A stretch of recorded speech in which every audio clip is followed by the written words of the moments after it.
Now we're going to look for some images to add to our scene. So we're going to insert image, and we want to search the web.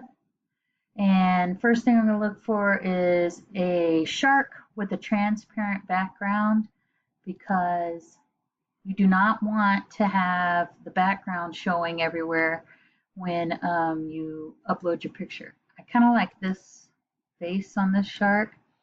Even though it's 2 and I only want 1, all I have to do is crop it. So I'm going to double click and bring this black bar down, and then click off, and I have 1 shark to play with. So I'm going to put him kind of off the scene at first. Move him off. But I am going to move him, as you can see, just adjust and move around. And now I'm going to look for my other image, because you need at least 2 characters in your animation. So we're going to insert another image. I'm going to look for a fish.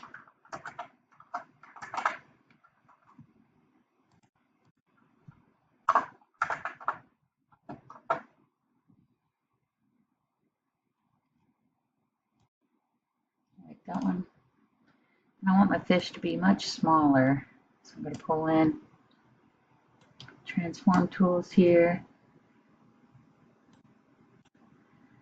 And I'm going to start with my fish kind of coming in from down at the end. So stop motion is frame by frame. So we want to make very small movements with our image, and then we're going to simply right click, duplicate. So now I'm going to bring my fish, maybe he's moving up a little bit more, and my shark, let's get him a little closer, and right click, duplicate. Continue to do this, and slight movements, right click, duplicate. You're going to do this over and over and over. So I'm going to pause the recording and do a few more slides so that I can show you the finished product. I've gotten to where the 2 are meeting, and now I need it to appear like the shark is eating the fish. So I want to bring the shark image to the front. So I'm going to right click on the shark image, and I'm going to choose order, bring to the front, so that it looks like he has now got part of the fish's fin. Right click, duplicate, choose the shark. It's going to eat the fish, but I need to also get the fish. Let's put it in the back for now. Send back so that I can get the fish cropped a little bit, because we want the fish to start disappearing inside the mouth of the shark. And then I can bring the shark back to the front, order in front, and duplicate. Now each time the shark moves, the fish should look like he's getting further and further inside the mouth. But now the fish should be in the front because we're at this part of the mouth. So we'll bring the fish to the front, or send the shark back, and we're going to crop the fish, double clicking, and crop off part of the fish that is being eaten. Let's see how that looks. A little bit more before we duplicate.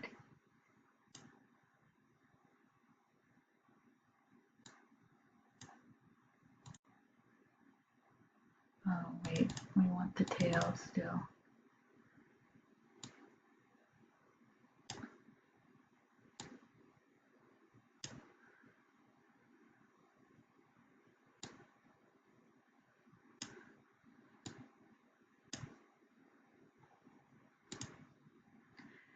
go. Does look like he's eating him. Let's put him back in the front. There we go. I'm going to actually turn him just a little bit more. And duplicate. And the next image, the little fish will disappear.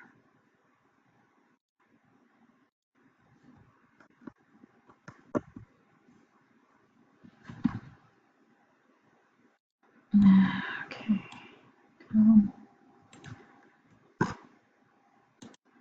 Now I'm simply going to make my shark appear to travel off the screen.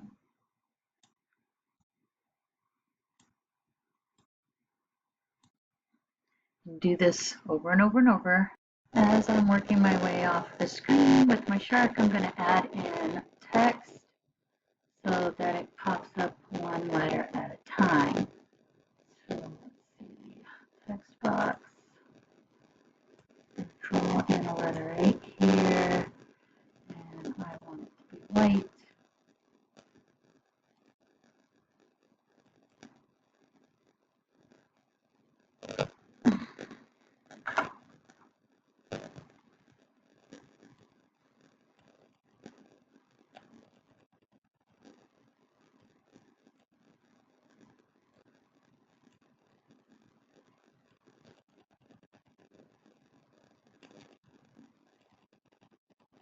Let's just go with 96.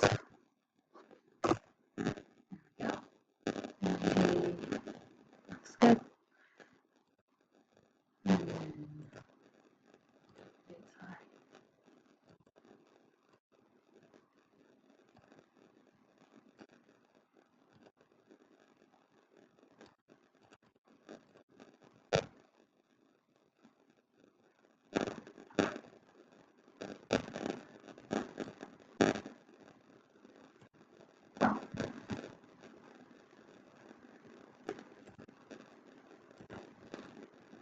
You see, I repeat the letter several times before adding a new one and duplicating, because when we play this back, it's going to go very fast, and you don't want it to just disappear. And then, so I'm going to do duplicate side. Now, as the shark disappears, I'm also going to increase the size of my words and start centering them.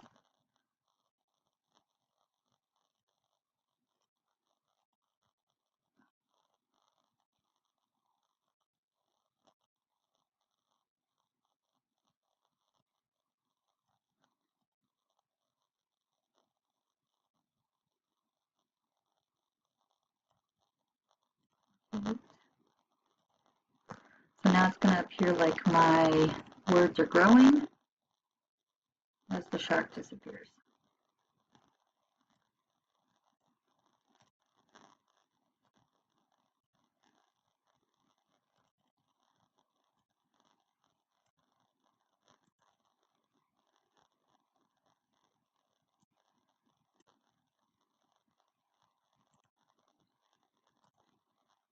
Done with the animation part, I'm going to go ahead and just delete my characters and my text box so that my last slide is the empty ocean.